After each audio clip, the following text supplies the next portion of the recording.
was my idea to come out from I was thinking that was my idea. What was that? Dear friends, comrades, colleagues, it's very difficult for me to talk. We all have had a few very hard nights or a few hard weeks. Lots of lack of sleep and lots of pressure. We are mainly students, and most of us are students of philosophy.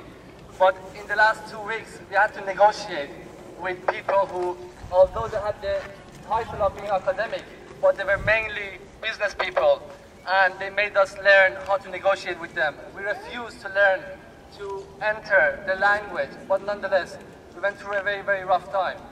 About 20 days ago, we were informed abruptly, just 10 days before the deadlines for the essays of undergraduate and postgraduate, that the department is going to be closed down. The philosophy program altogether is going to be closed down. And the department is what the university itself has boasted about. In all their brochures and catalog, they mentioned the prestigious RAE result they had, and suddenly they realized that it is not financially sustainable. There were lots of argument about even their numbers and even the statistic they used, and we don't trust them on that matter either.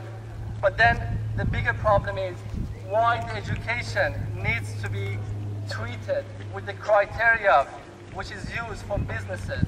Why the people who are running education are behaving completely indistinguishable from people who are running businesses, banks, shops, and other forms of commercial centers. About 10 days ago, we were invited to come here to meet up with two members of management. They did not turn up. We went upstairs to ask why they have not even respected us to come and tell us they cannot meet us. And we were faced with 6 securities who stopped us from getting inside part of the building, which is part of the normal procedure of the university, the administration rooms that we usually go to. As an act of protest, we entered the executive board and we stayed there for 24 hours. Next day, our friends and comrades and colleagues came and we stormed into the building and we basically occupied the whole building. We have been there for 11 days. Am I correct? Yeah.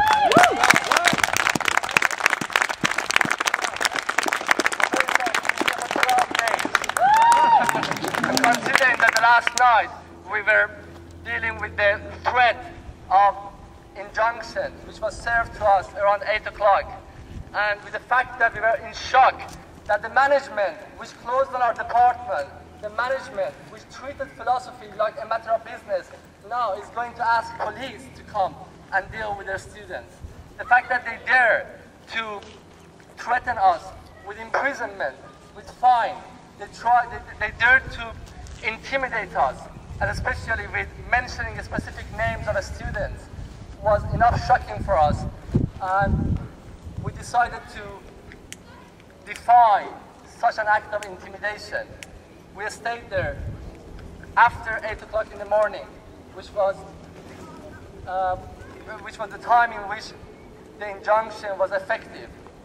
And now we decided to come back from the building and listen to Tariq Ali, who is going to tell us how this movement from 68 to today, and how this movement from across different universities, from Middlesex to Sussex, from Sussex to Manchester, from Manchester to Westminster, to King's College, to universities in America, and to other universities, are all connected across time and across space. Thank you very much for all your support, both support in terms of virtual social networks and the actual support of all people who came in person during the last 11 days here. And they talked to us, they shared the experiences of other occupations or other forms of struggle that they are having either in the universities or academic places or other form of workplaces with us. We really, really appreciate it. The last 11 days has been a very intense course of education in terms of politics, collective living, and knowing about our rights, and knowing the fact that we are all together, we are much more powerful. Thank you very much.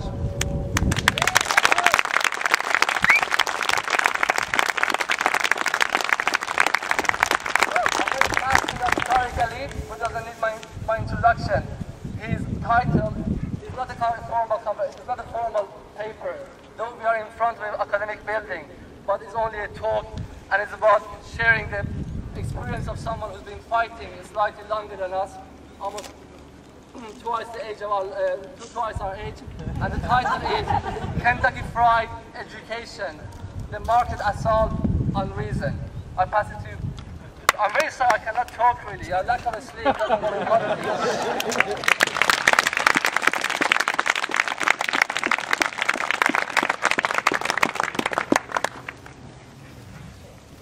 Can you hear me?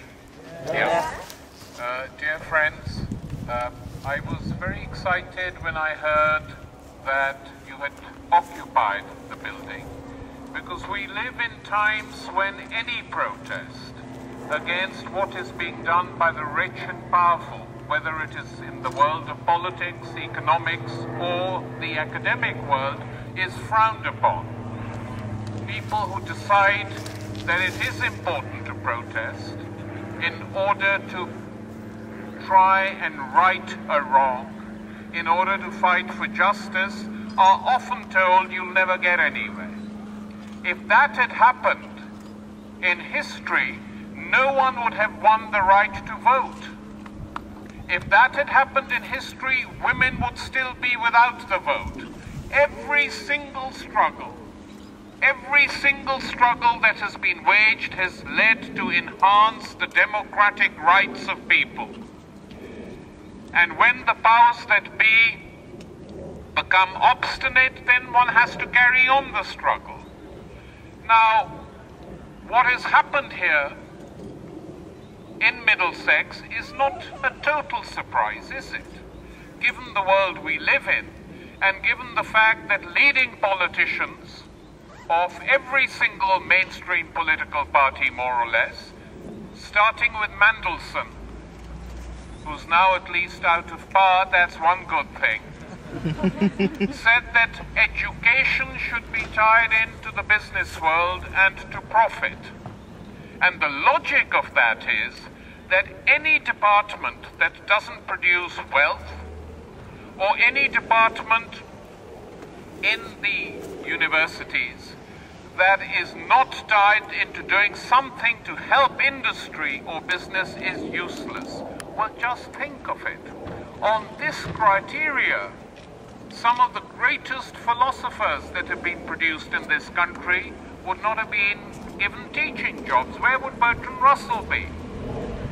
Where would Wittgenstein be? If we were told that philosophy had to be cost-effective, who ever learned philosophy to make money? And were these guys mad that they thought having a philosophy department would bring them money? I mean, no one in their right minds would think that.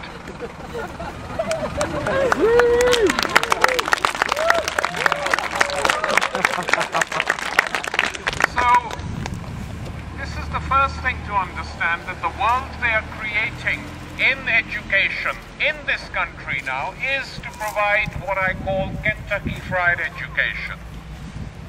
Cheap, quick, fast, you swallow it, you barely digest it, and you excrete it. That's the system they want, and in between they don't care what happens, because they do not want now, in the capitalist system as it is structured at the moment, despite the huge crises that are taking place, to produce citizens who are capable of questioning and thinking.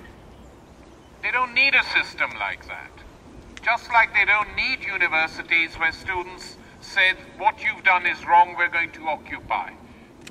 In the same way, they don't like people who question the political and economic and social priorities of the system under which we all live.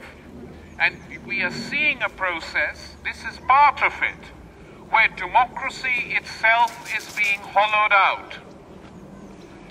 In the recent elections, if you looked at these debates which were built up by the media, these are great debates, they've